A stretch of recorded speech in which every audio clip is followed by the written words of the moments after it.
നമസ്തേ, ഞാൻ ഡോക്ടർ ആതിര. ഇന്നിവിടെ ഡിസ്കസ് ചെയ്യാൻ പോകുന്ന ടോപ്പിക്ക് അസിഡിറ്റിയെ പറ്റിയാണ്. നമ്മളിൽ പലരും ഒരിക്കലെങ്കിലും അനുഭവിച്ചിട്ടുള്ളൊരു പ്രശ്നമാണ് അസിഡിറ്റി എന്ന് പറയുന്നത്. ഒ പികളിലാകട്ടെ വരുന്ന പേഷ്യൻസിൻ്റെ മുക്കാഭാഗത്തിലധികം പേരും ഈ ഒരു ഇഷ്യൂ ചൂണ്ടിക്കാണിക്കാറുണ്ട്. ഈ ഒരു കാലഘട്ടത്തിൽ അസിഡിറ്റി ഇത്രയധികം കൂടാനുള്ള കാരണം എന്താണ്?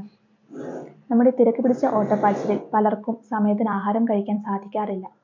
ഈ ക്രമം തെറ്റിയുള്ള ആഹാരശീലം തന്നെയാണ് അസിഡിറ്റിയുടെ ഒരു പ്രധാന കാരണം. അസിഡിറ്റി ഒരു രോഗത്തെക്കാൾ ഉപരി അനേക രോഗങ്ങളുടെ ലക്ഷണമാണ്. നമുക്ക് ചികിത്സിച്ച് ഭേദമാക്കാൻ കഴിയുന്ന നിസ്സാര രോഗം മുതൽ വളരെ ഗൗരവമേറിയ രോഗങ്ങൾക്ക് വരെ അസിഡിറ്റി ഒരു കോമൺ സിംറ്റമാണ്. ആരിലൊക്കെയാണ് ഈ അസിഡിറ്റി കൂടുതലായി കണ്ടുവരുന്നത്? ക്രമം തെറ്റിയുള്ള ആഹാരശീലം പാലിക്കുന്ന ഒട്ടുമിക്ക ആളുകളിലും അസിഡിറ്റി ഒരു കോമൺ സിംറ്റമാണ്. നമുക്കറിയാം, നമ്മൾ കഴിക്കുന്ന ആഹാരം അന്നനാളത്തിലൂടെ ആമാശയത്തിലെത്തി അവിടെയുള്ള ഹൈഡ്രോക്ലോറിക് ആസിഡ് മുതലായ ദഹനരസങ്ങളാണ് ഈ ആഹാരത്തെ പചിപ്പിക്കുന്നത്.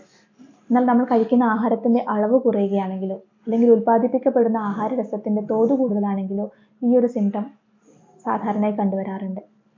നമ്മുടെ ആമാശയത്തിൻ്റെയും അന്നനാളത്തിൻ്റെയും ഇടയിൽ വാൽവ് പോലുള്ള സ്പിങ്ക്ചേഴ്സ് കാണാൻ സാധിക്കും. ഈ സ്പിങ്ക്ചേഴ്സ് ഓവറായിട്ട് റിലാക്സ് ചെയ്യുകയാണെങ്കിലോ അല്ലെങ്കിൽ അതിൻ്റെ ശേഷി ദുർബലത കുറയുകയാണെങ്കിലോ കഴിച്ച ആഹാരം ആമാശയത്തിൽ നിന്ന് അന്നനാളത്തിലേക്ക് വീണ്ടും കയറി നെഞ്ചരിച്ചിൽ, പൊളിച്ചു തകട്ടൽ പോലുള്ള സിംറ്റംസ് കാണിക്കും.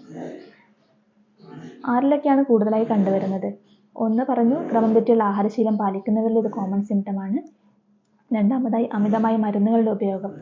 പ്രിസ്ക്രിപ്ഷൻ ഇല്ലാതെ നിസ്സാര രോഗങ്ങൾക്ക് നമ്മൾ കഴിക്കുന്ന മരുന്നുകൾ, തലവേദനയാകട്ടെ പനിയാകട്ടെ, കോമണായിട്ട് നമ്മൾ കഴിക്കുന്ന മരുന്നുകൾ നിരന്തരം ഉപയോഗിക്കുന്നത് വഴി ഈ ഒരു സിംറ്റം കൂടുതൽ കാണാൻ സാധിക്കും. മറ്റൊന്നാണ് ചില മരുന്നുകളുടെ പാർശ്വഫലമായിട്ട്. അതായത് നമുക്കറിയാം, ചില മരുന്നുകൾ ഡോക്ടേഴ്സ് പ്രിസ്ക്രൈബ് ചെയ്യുമ്പോൾ അവയുടെ മുന്നോടിയായിട്ട് അസിഡിറ്റിക്ക് പോലുള്ള മരുന്നുകൾ എഴുതാറുണ്ട്. അപ്പോൾ അത്തരത്തിലുള്ള മരുന്നുകൾ കൂടുതൽ കഴിക്കുന്നത് വഴി അസിഡിറ്റി കോമൺ ആയിട്ട് കാണാം.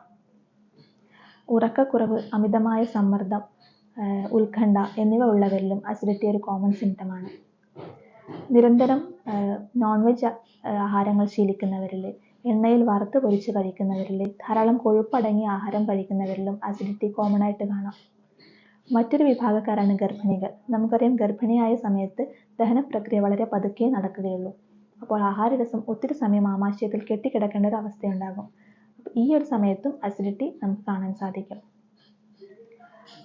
ധാരാളം പുളി രസം അടങ്ങിയ ആഹാരം കഴിക്കുന്നവരിൽ അസിഡിറ്റി ഒരു കോമൺ കാണുന്നതാണ്.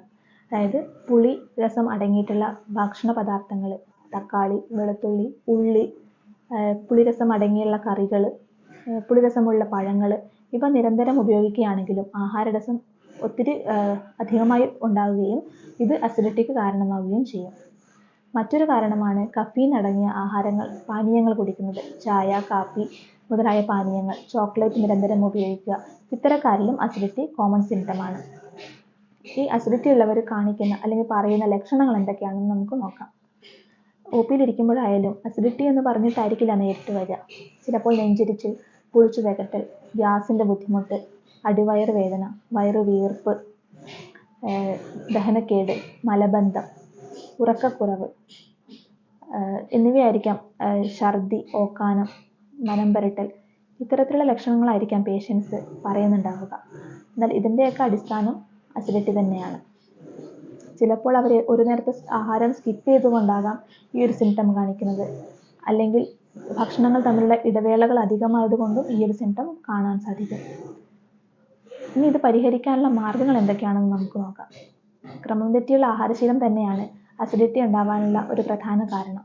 അപ്പോൾ അത് ഒഴിവാക്കാനുള്ള മാർഗം എന്ന് പറയുന്നത് ക്രമമായ ആഹാരശീലം നമ്മൾ പരിശീലിക്കുക എന്നുള്ളതാണ്.